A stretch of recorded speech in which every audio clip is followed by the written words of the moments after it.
All right, everybody, are you ready to start yet again? It's 12 o'clock.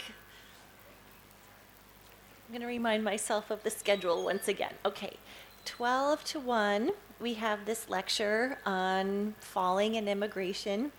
I realized last night that I can't really tell the story of falling in the Danticat story without talking about how representations of falling had been perceived in the last 2 decades. So I added in a little bit of 9/11 representation and photography.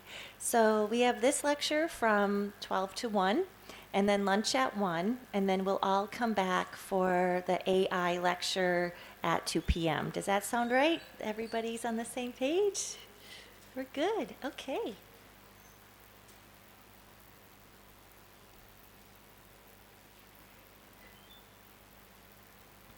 So, this next lecture picks up on our conversation about trauma and representations of immigration. It started with an idea that I had about Edwidge Danticat's Without Inspection. That also was in your reading packet. We'll refer to that in the second half of this presentation. So, I will begin. As Kathy Carruth argues in a pivotal chapter in Unclaimed Experience, Paul Deman's The Resistance to Theory considers how Adam Newton's theory of gravitational force might inform the story of how the problem of reference became, in the history of thought, inextricably bound up with the fact of literal falling. So she is interested in how the idea of falling, of the gravitational pull, is bound up with the problem of how to talk about that. And that is how we can think about the problem of reference. How do you refer to falling?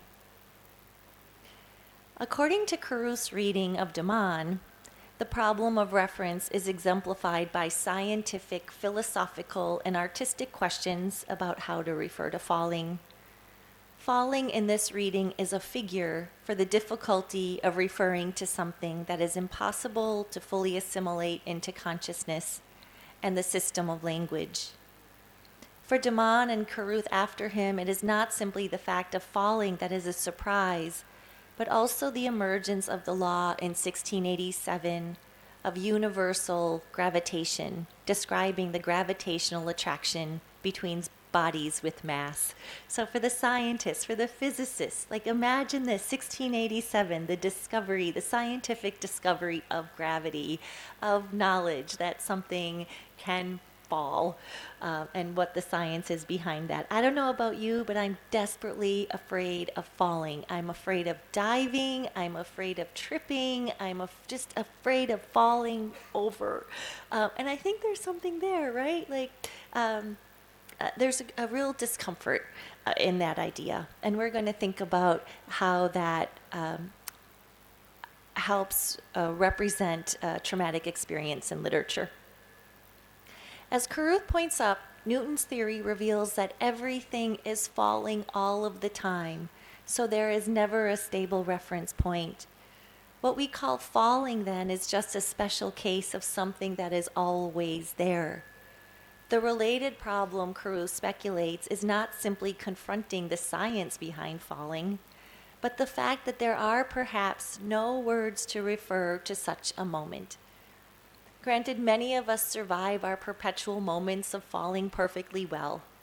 However, the limit case, such as the figure of the falling man we will take up in this lecture, emphasizes, to borrow from Carruth, quote, an example of the occurrence of difference, the difference between living and dying, which resists being generalized into a conceptual figure or law.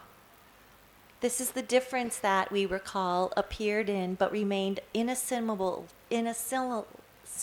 to the formal system, a difference it could not know, just as we could add, the system was unable to know the event of falling.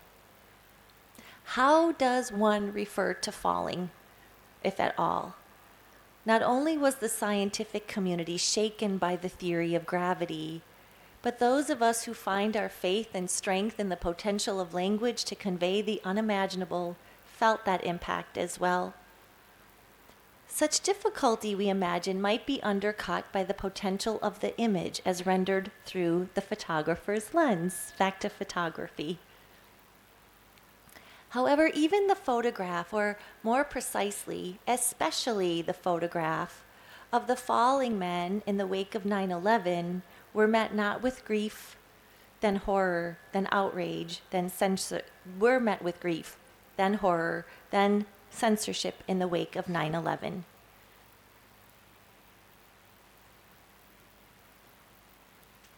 I'm going to give a trigger warning for this one, but maybe you have seen the image already.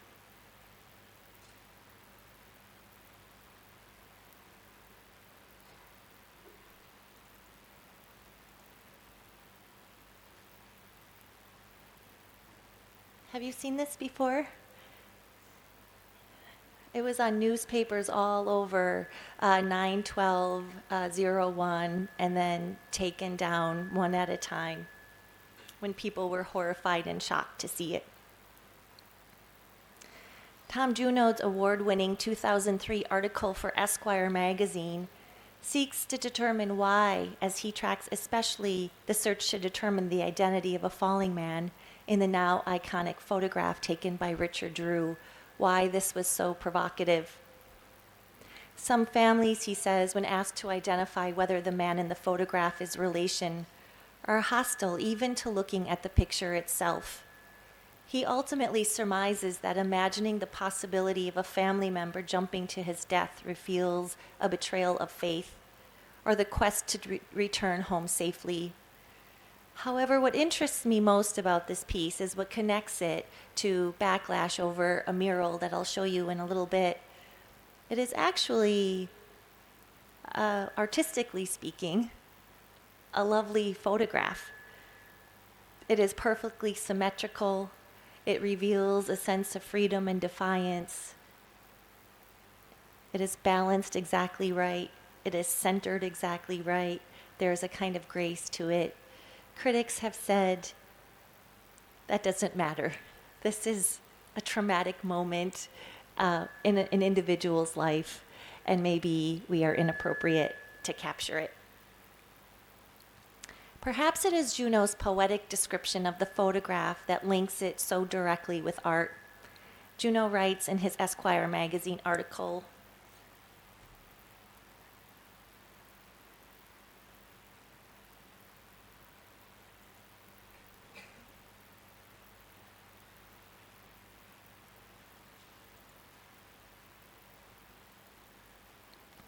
in the picture, he departs from this earth like an arrow.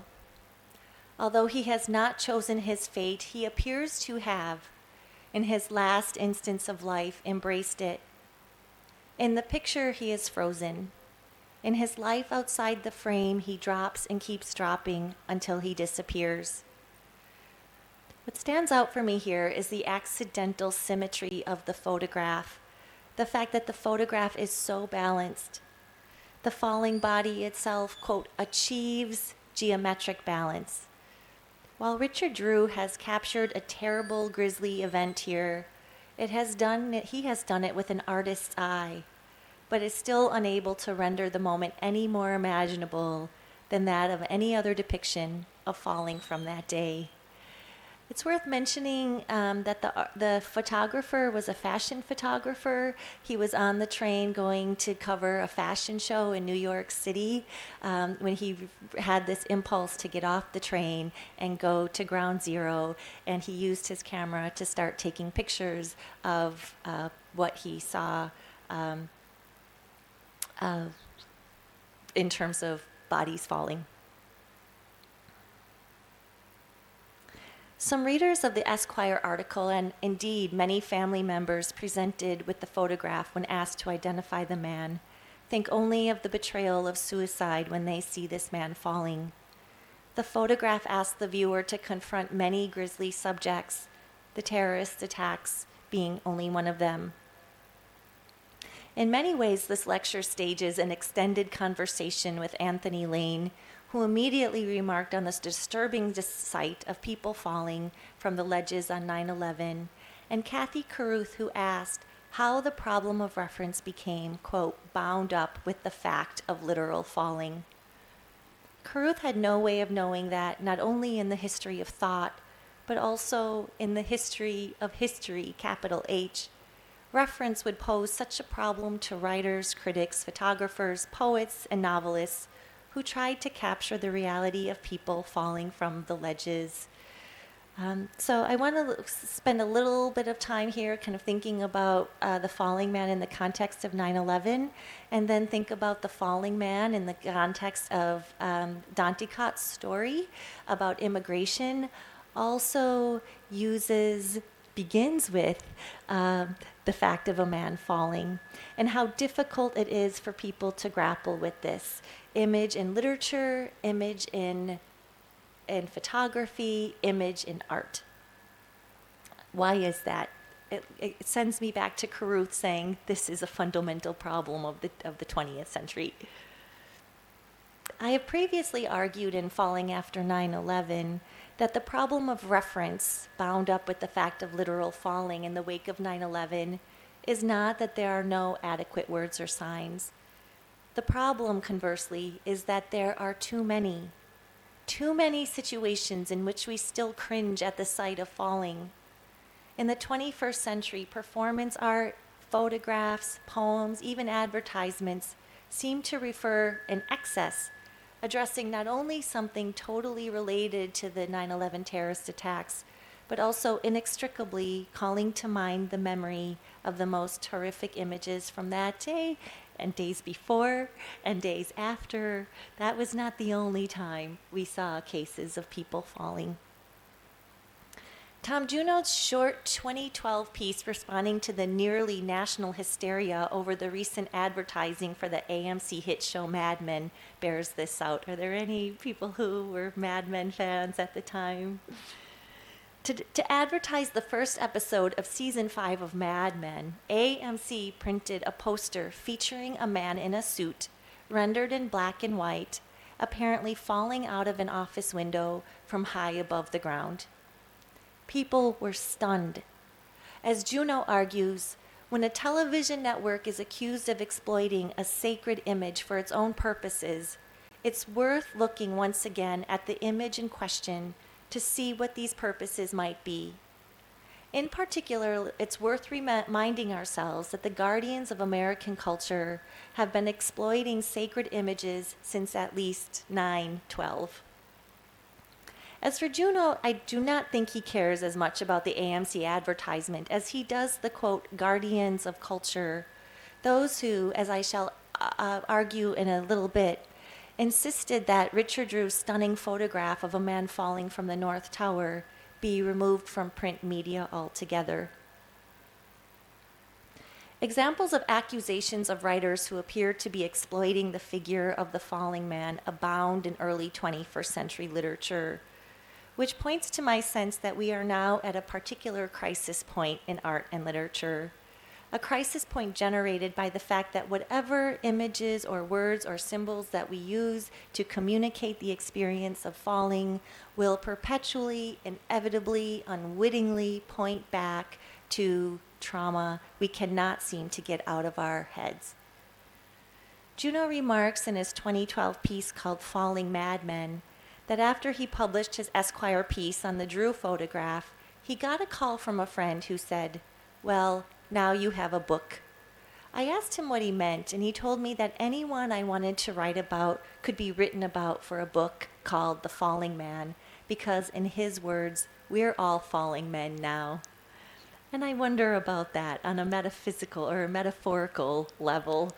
To what extent are we all falling men? Have we always already been falling? Of course, that's literally true. With a sustained reading of various representations of falling people, and crucially of the criticism of those representations ranging from uncomfortable to outraged, I see us falling in more than ways than one. When reference fails us, it may seem we have very little left to grasp hold of. There's another image that I think is of falling that was also met with outrage around the same time.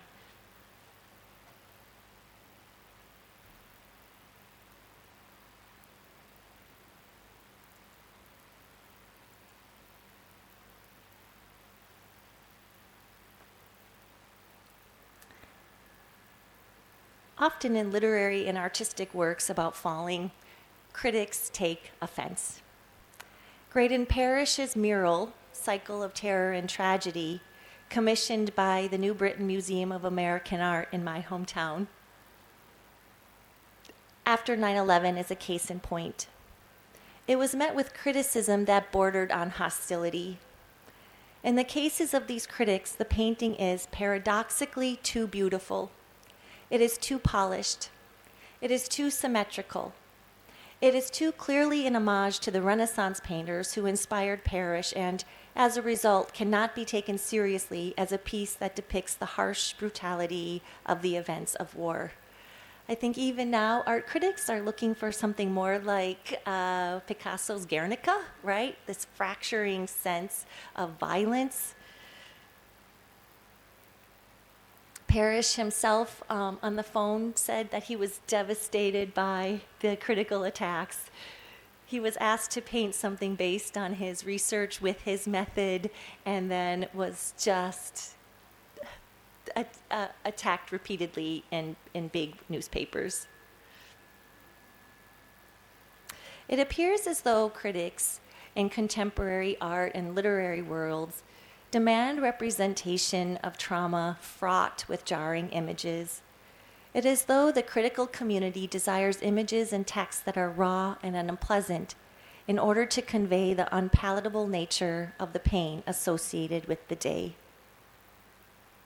So we can return to this and do a close reading of the images themselves, if you'd like, at the end, the photograph or this painting. I don't know how much you can see from there, but painted in the Renaissance style, you have these two strong, virile bodies about to go down, their mouths agape, right? And then a chorus of crying women around them. Very unpopular. In fact, it is true that, it may be worth noting here that most of these critical tropes against beauty in response to trauma are rather well worn, having first gained attention related to aesthetic representations of the Holocaust. Perhaps the best example of this type of criticism is Adorno's notorious declaration that to write poetry after Auschwitz is barbaric. However, Adorno's claim about poetry comes from a worry about participating in the culture that produced it, thus making the poet inadvertently complicit in that horror. The worry, in other words, is not related to the failure of witnessing, but rather to an observation that the aesthetic nature of such poetic witness undercuts its ideological force. In fact, it is true that what Parrish has created is a symmetrical allegory. The twin bodies, strong, virile, and painted as though part of a Botticelli painting, are also allegories for the virile twin towers about to fall. The children holding planes represent the loss of innocence of an entire nation. In the fall of the old man and the mothers and the children, we see the fall of a nation, each image neatly capturing the horror of September 11. But I also think this can be read allegorically beyond that day. This anxiety, overtly aesthetic, is not exclusive to the art world. There was a rush of poems and novels, and invariably reviewers gestured toward the difficulty of such representation. Rather than see this as a commentary or the difficulty of depicting a single horrific moment in time, they see it as an aesthetic failure at its most insulting. So I'll go through a few examples of literary texts that represent falling after 9/11 each met with critical dismissal at best, like at its kindness. And then I want to kind of think about how that discourse transfers to our understanding of representations of falling in immigration literature, as you see in Danticott's work. Jonathan Safran Foer's, again, remember Oscar, who says he has heavy boots, ends with dozens of pages with images of the falling man ordered in reverse. So when flipped the right way, these pages reveal a man flying back up. Foer has been criticized as being precious, at best and at worst. He has been criticized as a writer willing to capitalize on such tragedies as 9/11 and the Holocaust both. William Hayen, editor of September 11, 2001, American Writers Respond, didn't fare much better than Foer and Parrish. Bill Marvel of the Daily Dallas Morning News suggested, quote, "There is much that might have been improved by a second or even third thought." For Marvel, this art, the art of 9/11, of falling, was published too hastily. There is always a sense with this material that it is too soon to convey any kind of meaning or reparation about the event. It was certainly true in 2002 when the collection American Writers Respond appeared in print. Further, the proliferation of artistic responses to the 9/11 attacks by the summer of 2002 led New York Times reviewer Michiko Kakutani to question this.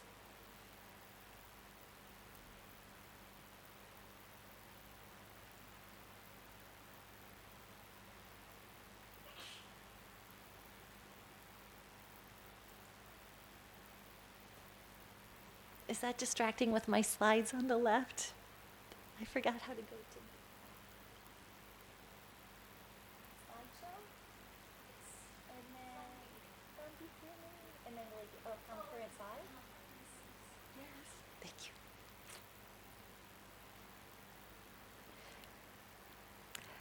Thank you. What is the line between preserving our historical memory, ensuring we will never forget, as the banner erected over Ground Zero pledged, and cashing in on a terrible event between remembering and exploiting the dead? Does reading about or viewing pictures of that day, that September day, reopen old wounds or help us come to terms with our loss? Kakutani seems to believe that 9/11 art will not be able to help us come to terms with our loss at all. And to make matters worse, Kakutani has now charged those who make any attempt of representing the historical trauma with exploiting the dead. Meanwhile, Don DeLillo's long-awaited Falling Man from 2007, also referred to last time with the Bill Lawton example, received immediate attention, led by Kakutani, who ultimately claimed that for the reader approaches Mr. DeLillo's post-9/11 work with great anticipation. Unfortunately, his strangely stilted 2003 novel Cosmopolis was a terrible disappointment, and so is his spindly new novel Falling Man. There is a double bind in the criticism against representation of falling. Reviewers, politicians, and audiences clamor for artists to interpret the great questions of the day. What does it mean to fall? To use their talents on behalf of all of us to voice something as the horrible and repeated image of the falling man, and immediately dismiss the results as inadequate or inappropriate because of their beauty. The events of 9/11 have brought the double bind to the fore, as critics appear largely unanimous in calling this art, from paintings to poetry to novels and photography, a failure. And I'd invite you to think about other examples. I know I come from a very specific reference point. My area of specialty is 20th and 21st century American literature. And I wonder, to the extent you can kind of think about references or images of falling in the art and literature that you read, and how well it is received or accepted as appropriate or inappropriate, beautiful or horrific, or both.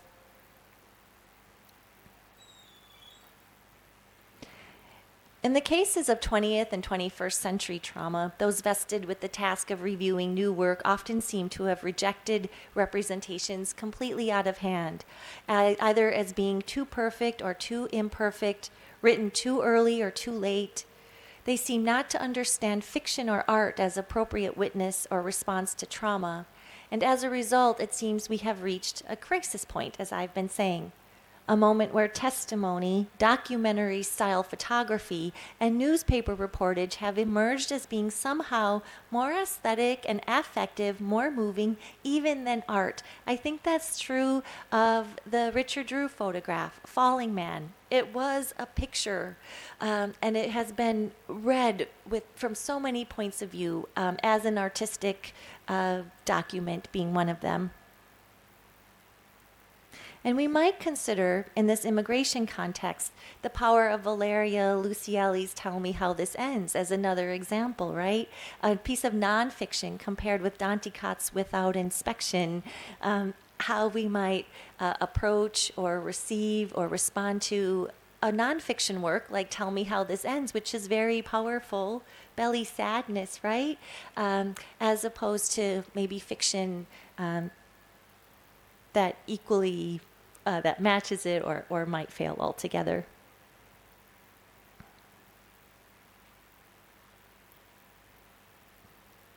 I want to make sure we have time to discuss.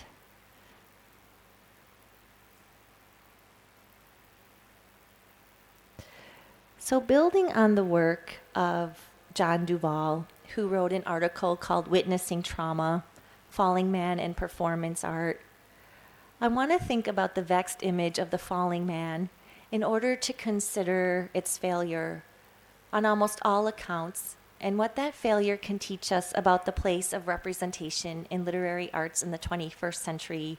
I'm curious about what you think about Danticat's representation of the falling man, whether that seems like a success to you or a failure or maybe somewhere in between. How do we interpret as a culture, repeated references to the trope of the falling man, images that never quite seem to capture the horror of lived experience, and yet emerge as though via traumatic repetition again and again and again? I propose that this repetition of a single trope of the man falling, and apparently one that repeatedly fails despite multiple attempts at rendering this history, exemplifies what theorists of deconstruction and trauma would refer to as the problem of reference. So I'll end with one more example of a literary example of falling from the 9/11 tradition, and then we'll move on. One literary example depicting the reality of a man falling comes in the form of Frederick Baedeker's 2004 novel, Windows on the World. The novel ends not with one man falling, but a man and his two children, back to our conversation about children, one who has already died from smoke inhalation. Just before the jump, the father, named Carthew Yorston, thinks, "We're going home. We're taking your little brother home. Come and surf the clouds of fire. You were my angels, and nothing will ever split us up again. Heaven is being with you. Take a deep breath, and if you're scared at all you gotta do is close your eyes." The novel is highly emotional, in part because of this moment and many others leading up to it, scenes written intentionally with elevated language to capture the horror of the event. But precisely because it depends on poetic language, these passages are beautiful, heightened by images of clouds of fire and flying angel. The chapter ends with Yorston saying, quote, "For a split second, I really believed we were flying." With this context in the background, we may now turn to Edwidge Danticat's Without Inspection. It's a short story from your packet, it doesn't take long to read, that appeared in the New Yorker in 2018. So we're moving forward now about 15 years.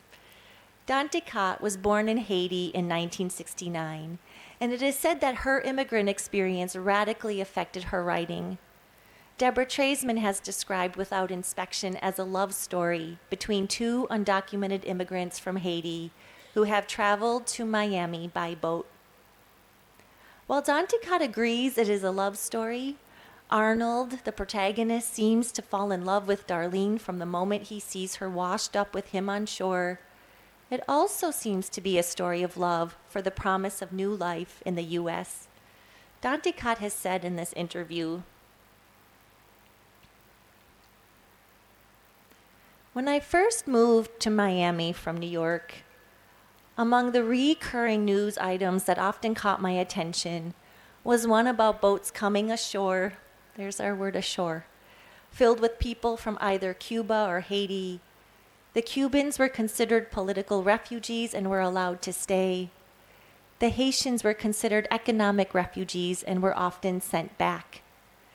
These many years later, I wanted to write about what might happen to one particular man, Arnold, after he got here." So remember, Danticott is Haitian.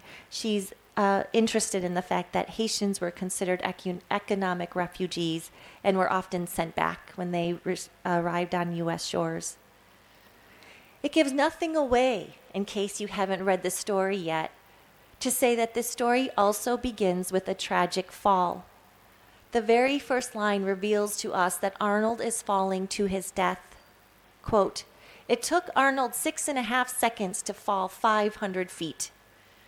The entirety of the story, then, is his life flashing before his eyes. While this is a kind of mythic reference, we might think of Icarus and Daedalus. That was my touchstone, for example, which depicts at once the effects of hubris and the unimaginable experience of falling to one's death without a witness. Or we might connect it to the myths of the African diaspora, as Danticott has done. For Danticott, quote, "Flight is a powerful spiritual motif for some of us who are children of the African diaspora. Many of our ancestors saw flying, both real and imagined, as an escape from the unbearable circumstances of the Middle Passage, slavery, and some of what came after. Halfway through writing the story, I began thinking of that beautiful line at the end of Toni Morrison's magnificent novel Song of Solomon. If you surrendered to the air, you could ride it." That is another moment of falling/flying/freedom. And here is another author, I might add, that seems to conflate falling with flying, the high-speed moment of one falling to one's death, 6.5 seconds, she says, and the freedom of flying away. While he is falling, Arnold reflects, quote, "No, it was simpler to be free as this fall, which he had neither intended nor chosen. This dive that had resulted from his left foot slipping off the scaffold and his body sliding out of either his loosened or broken safety harness, as though a wrathful hand had pulled the straps off him, time him on the side, and tossed him in the air." Is that turn? I'm interested in this reference to the dive that resulted from slipping. There's a lot in this description that goes back to the Richard Drew photograph. To want to be free on one's personal life seems rather deadly when compared to the freedom of the fall, which will most likely result in Arnold's death. And I might add that this is not some kind of mythical fall. It has a reason, which is a broken safety harness, suggesting that the labor of migrants is so undervalued that the companies that hire them do not even take care to inspect the equipment, thus giving us the title of the story, Without Inspection. But this phrase also crucially connotes how immigrants are treated at many borders, at least the borders of the U.S., where papers are inspected and re-inspected, an often harrowing experience that Lucielli recounts in Tell Me How It Ends, which has only become worse in the U.S. since 2025. And yet Danticat would be the first also to suggest that without inspection is also located in a very particular time and place.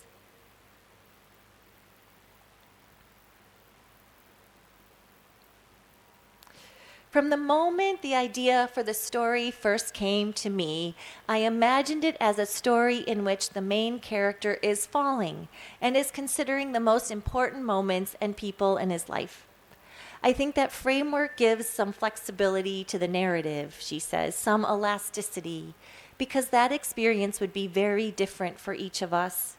Another news item that often catches my attention here in Miami is how many construction workers fall while working to build very expensive hotels or apartment buildings that they would not be able to afford to stay or live in. The story is a commentary on the dangerous work that immigrants do, as well as the dangerous conditions inherent in the journey to the U.S. It is significant that Arnold and Darlene survived a sea landing while others drowned. It is also significant that Darlene's son has PTSD from the experience. In this story, then, I'm very interested in the things that Arnold thinks about during his last 6 seconds alive. The harrowing journey to the U.S. shores, meeting Darlene and falling in love with her, making a family with her son Paris, as well as the fact that his falling death is described as beautiful and captured compellingly by the mediation of cell phones. Another photograph or video. There were cell phone videos of him falling, taken from different angles. Some had filmed him from the ground. Others had recorded him from their terraces and balconies. He looked in the quickly assembled collage of these recordings not like a person, but like a large object plummeting. He was moving too fast to be identifiable when the footage wasn't in slow motion. Again, there's this kind of uncanny resonance with that conversation from 9/11 representation, all of the controversy surrounding the falling man photograph. Does it seem disrespectful to be filming a man's fall during his moment of death? This was the charge against the famous falling man photographer. I am not sure that it is any better that this is a piece of fiction that could very well be real, except for the surreal image of the man's mental processes as he falls to his death. Here, too, the time is all wrong, too fast or too slow. He is rendered not like a person, but like, quote, a large object plummeting.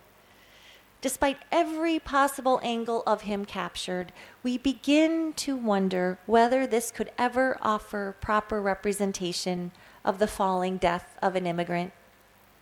And if not, what then does it say about the problem of reference, of how to refer to falling?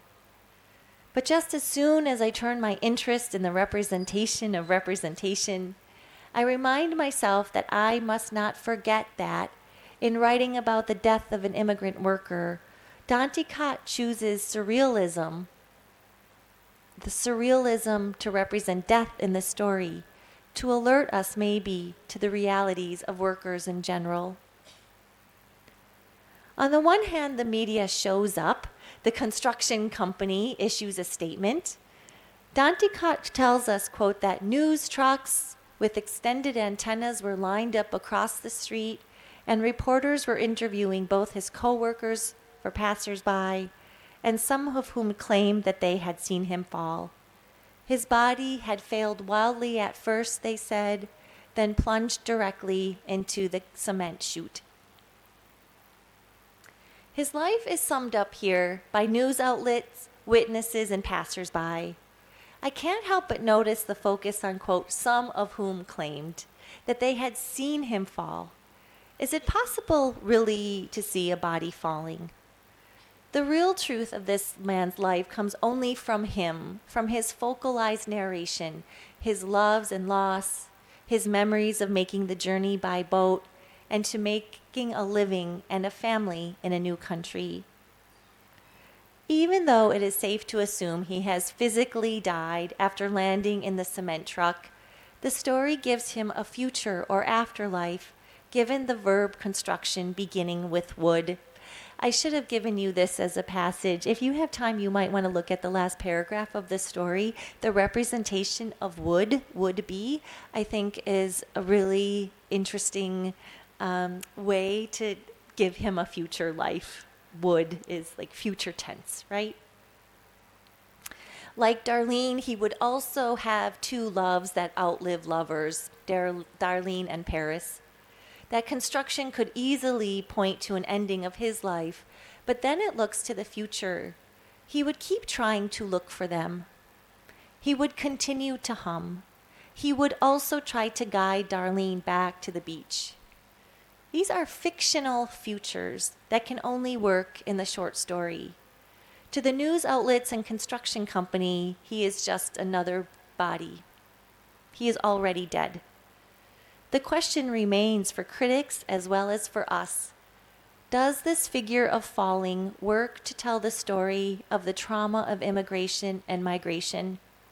How much truth-telling do we want when it comes to such serious subject matter, the personal and historical forces that remain with us today?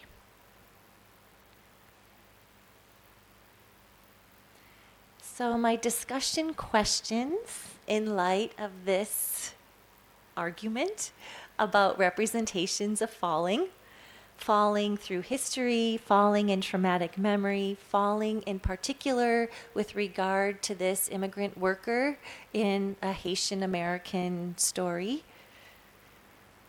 What are drawbacks or benefits of the figure of the man falling? So there I'm thinking about the figure as a tool that authors and artists have to communicate traumatic experience. If for Carruth and Damon and even Newton, like this is at the heart of human experience, it also shows the problem of describing human experience. When is it too soon or inappropriate to tell the story of trauma? Do we want to write the story of a man who falls to his death? Do we want to tell the story of any kind of traumatic experience that seems like inappropriate to talk about or too sensitive? What does without inspection say about the status of the immigrant worker? This goes back to the short story in particular. And in what ways is without inspection a love story? So we have time for a passage, we have time for a photograph or a painting, and then we can go back to a question. Do you want to tell us where to go? Do you want to look at a photograph, a painting, a passage? Photograph? The photograph. Okay.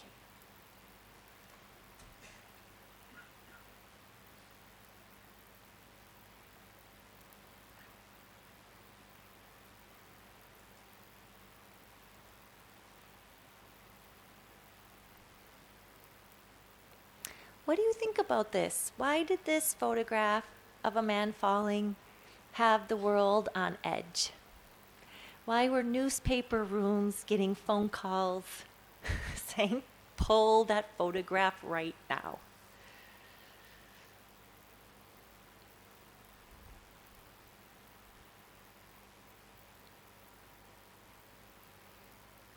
What do you think when you look at it?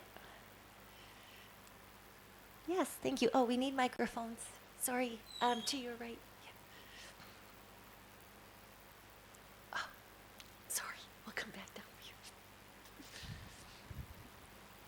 This photograph is personification of extreme tragedy, individual tragedy, and then showing this photograph immediately after this incident on TV channel was, this debate around whether it was cashing in on that horrific incident. Question of sensitivity was involved. Whether it was necessary to show this photograph immediately as the incident was taking place. It was happening, and then the photograph started circulating. Yes. So this immediacy of crisis, whether we got the time to ponder over it, Yes. that was probably in the center of this. Great point. The immediacy is a very specific detail, right? And I think that's really important. Maybe, looking at this 20, 25 years later, it doesn't have the same impact, but we have to imagine the immediate impact. And you're so right. I'm a visual literary scholar. I look at this and I think about how uncanny it is that it seems to have been represented throughout history before, and also without inspection. But kind of to take it out of the historical context and say, oh, this is this is exemplary, this is an image, is to take it out of its history that we also have to acknowledge. That's useful. So, just continuing the point Sir made, that when we connect this to our larger point of trauma, which we say that cannot be explained, is difficult to understand, and also to process. As he said, that the immediacy of this incident. Yeah. So till then, I don't think anyone would have processed what happened, understood what happened, and what is going on. So much chaos is going on, so many people died, Yeah. and the, the immense weight of that event that took place. So probably the timing was not correct. Yes. At that time, it should not have been published. Maybe later, a month or two. But still, this picture that conveys the trauma is very difficult to explain. Yes. Yeah, and you kind of get at the heart of the conversation about the relationship between text and image with regard to trauma, right? So if we say that the problem of reference is that words fail us in the sense that maybe there's not the right word or there are too many words, we have immediate access to the event via a single picture.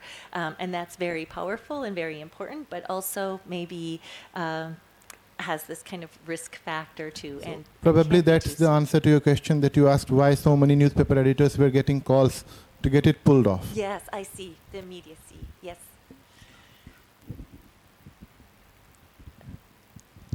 Good afternoon, Mom. Hello. Hello. So adding to Sir's point, he mentioned the weight of this image.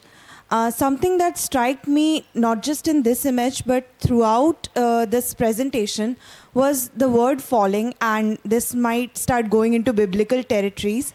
But as humans, we are fallen, like from Eden, and maybe this trauma, as Sir said, and he said individual trauma. I feel it might be a sense of collective trauma. And that we as humans are prone to the psychological feeling that since we fell from heaven, that maybe we cannot associate falling so easily. It brings discomfort to us. Seeing that somebody is falling probably triggers something in our psychology, that we fell, we are losing something. Life is precious, obviously, and we fell from heaven. We lost not just heaven, we lost the essence of life. And looking at this brings out those repressed feelings. And that is what it spoke to me. Thank you. The language is living, right? So we can kind of think about the word fall at the very literal level. Here is a literal depiction of a man falling. But think about the connotations of the word to fall, falling, throughout literary and religious tradition, right? We can kind of think about the Greeks' representation of falling. There are a lot of kind of biblical stories about falling. A fall of man is a great example, right? The falling into sin. And so maybe that at the heart of all of us. So now we are, when confronted with this idea of falling, we are thinking not only about literal physical falling, but a spiritual falling or failing, a fall from grace. And both of those things are bound up in this image, I would say. That's really smart. Yes. So it is something to relate with what you just said. This image, when the first time when I looked at it before understanding the context, when you showed it to me, I don't know if it's appropriate, but I just want to put out the opinion. It looks very much like the image of Jesus Christ, and it's inverted. And one of the things I feel is that he was he was one of the immigrants who died for our sins, and he is dying because of our sins that we failed to speak up. And what this image could have evoked, the immediate reaction would have been guilt, because we are living in the present and we could have spoken up. Like, we refuse to speak up against this immigration crisis and everything. If you think about Americans, they see that a man in a vulnerable position crucified in every other place. Like, that image of trauma is everywhere around them. It is aesthetically presented. It is presented in every way that is possible. Yes. But this is and accidentally it has become aesthetic. Beautiful. Yeah, I love that. It does not, that's what Shoshana Fellman says, right? Language or images, they do not know what they know, right? So maybe it is used for one purpose, but then it's like out in the world and it conveys all these other meanings, right? It means beyond itself. And I think that you were referring early to the martyr imagery, which is also seems like it could like provoke a lot of feelings in people, right? So that's really helpful. I hope I heard you right. Someone has a microphone in the back, and then we'll go to the Yes. next row. Yes, sir. About this image, show the tragedy of 9/11 through falling man, likely the trauma of immigrant. It reflects human loss, desperation, and how migrants often suffer most in global crisis. Yes. And I have a question for you, Professor. Why did you choose immigrants 9/11 specifically? Yeah, that's a great question. And you know, like, I was not really connecting that until halfway through this live presentation, right? Like, so I'm thinking, like, when I planned this, when you got the description, maybe like 2 weeks ago, I was thinking we would discuss the very literary representation in Dante Cott's Without Inspection.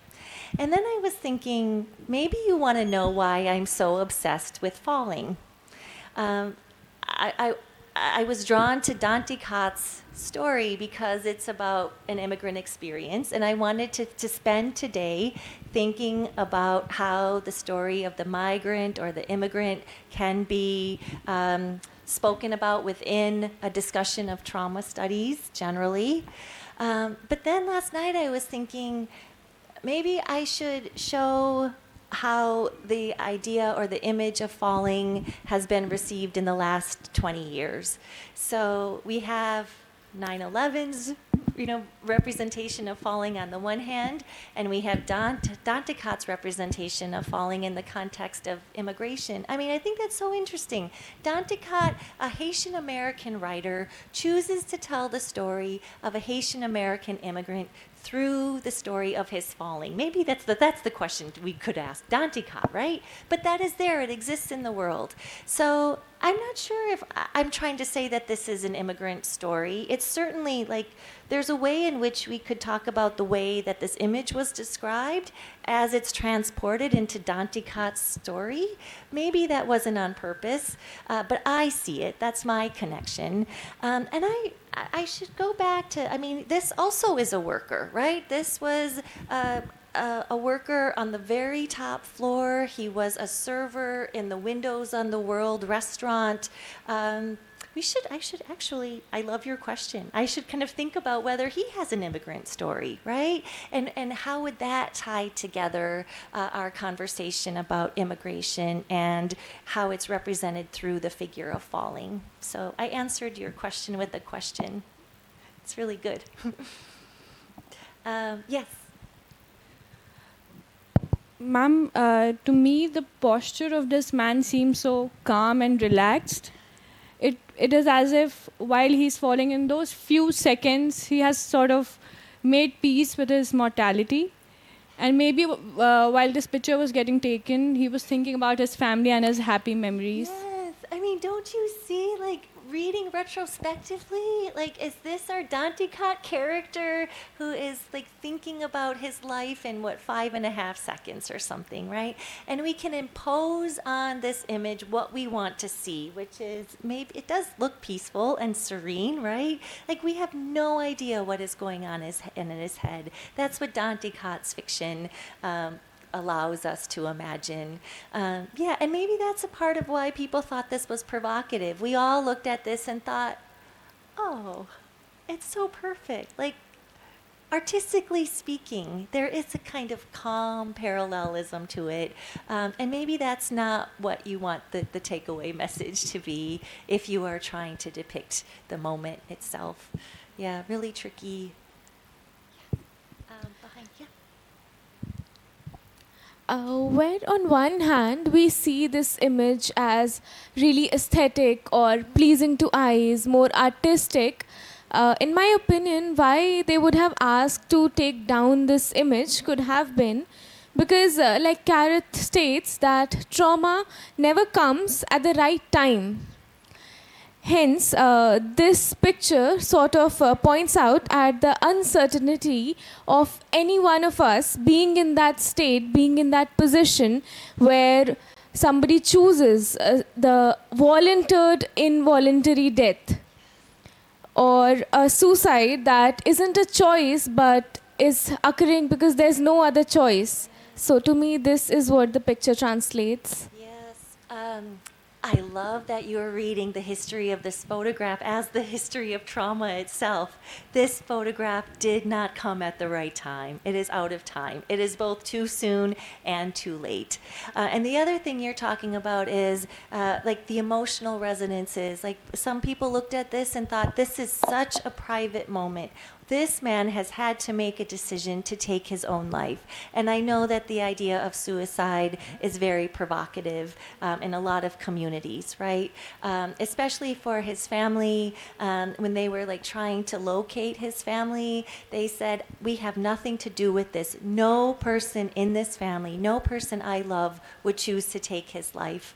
But then the other side of that is like it was a choiceless choice that one made, right? And so the photograph honors that, but also maybe it inserts itself into this private moment of a person that maybe should be respected. Maybe we don't want to take a picture of that, right? Like maybe we don't want to take a picture of certain private spiritual moments.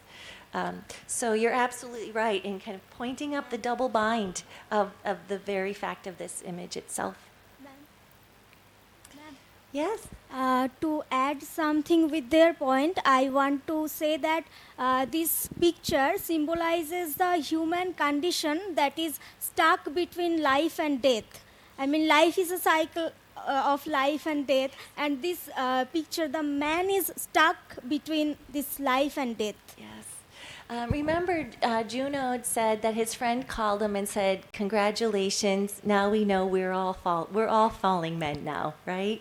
And that has to do with the artistic response, but it also, like, uncannily communicates what we're all feeling. We are all falling men now. We always have been falling men, right? And women. We've always been between life and death. From the moment of our birth, we've been falling. And so there's that kind of, maybe that, it's the punctum, right, that we talked about through Marianne Hirsch's reading. Maybe it has as much to do with a representation of history or a personal decision as it has to do with our own confrontation through this picture with the fact that we are falling too. We are on our way to death. That's very existential. There's one more thing I would like to add to it is there's one more picture by Kevin Carter, the vulture picture where there's a girl sitting and then there's a vulture behind it.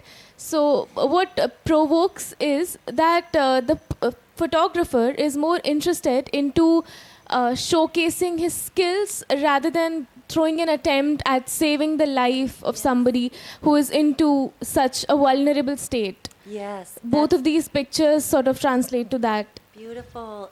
You hear that in war photography a lot, right? Contemporary war photographers are often asked that. Why are you hiding behind your camera and looking for the perfect shot when you're in the middle of a war zone where people need help? We talked about that with Kaushik too, right? The fictional character from Going Ashore. He is there to kind of capture history and is looking for the good shot, right? Rather than getting involved. And so we could kind of think about what it meant for Richard Drew on his way to a fashion show, no less, to get off the train and look up and say, wow, that's a beautiful image. That's a perfect image. I have to capture that right now. Meanwhile, there's just chaos around him, right? So I feel like that's like the position of the photographer generally, and these kinds of artistic renditions like point that up in dramatic ways. Yes.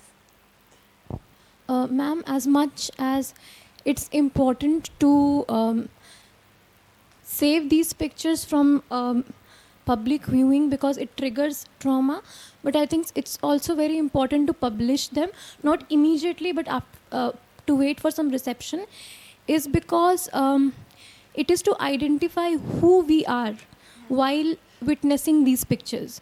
Like, how do we confront our trauma? Like, am I a kind of person who instantly gets triggered by that? Or am I the kind of person who kind of wants that to seep in and want to think about on it later? So, as much as it says about the person in the photograph falling, it also says so much about the person who is watching or seeing that photograph. Yes. Well said. Maybe if we're thinking about how that represents the man falling, we're asking the wrong question, right? We should be looking inward and at ourselves, at how our response tells us something about us. And you've also kind of talked about the importance of the archive from our last conversation, right? Like, this is a part of the archive now. For a long time it wasn't, right? It was like the status was called into question. But this is something that lives online, that is one part of a very, very large story, of a historical event, but also, as you all have been saying, the story of humanity in many ways. Good afternoon, ma'am. Hello? Actually, when I look at this image, I come across a great poem by William Wordsworth. The world is too much with us, Yes. right? Yes. So this picture depicts a very clear contrast, a very clear darkness of the world. You know, the people are not left free even at the time of death. Their peace is troubled. And you see, this is the tragedy of human curiosity. This is the tragedy, actually. We feel that we are curious and we want to know, we want to get into a lot of things, we want to explore a lot of things. Actually, we want to explore everything. But we don't see the tragedy of it. The tragedy of exploring, the tragedy of human curiosity. Yeah. That the world is too much with us. We entered into the lives of the people when they don't want us. Yes. Right. So this picture is basically the dark side of the world, the dark side of the people, capturing the moment when they don't want the moment to be captured. Okay.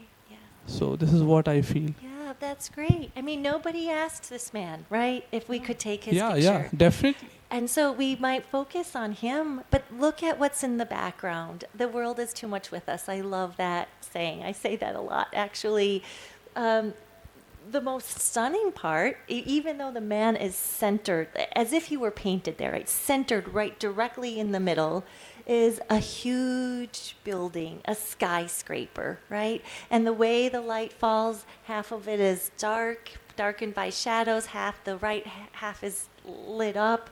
It's a structure that talks about showcases science, civilization, right? Like maybe that's the world behind him, and it has an impact, right?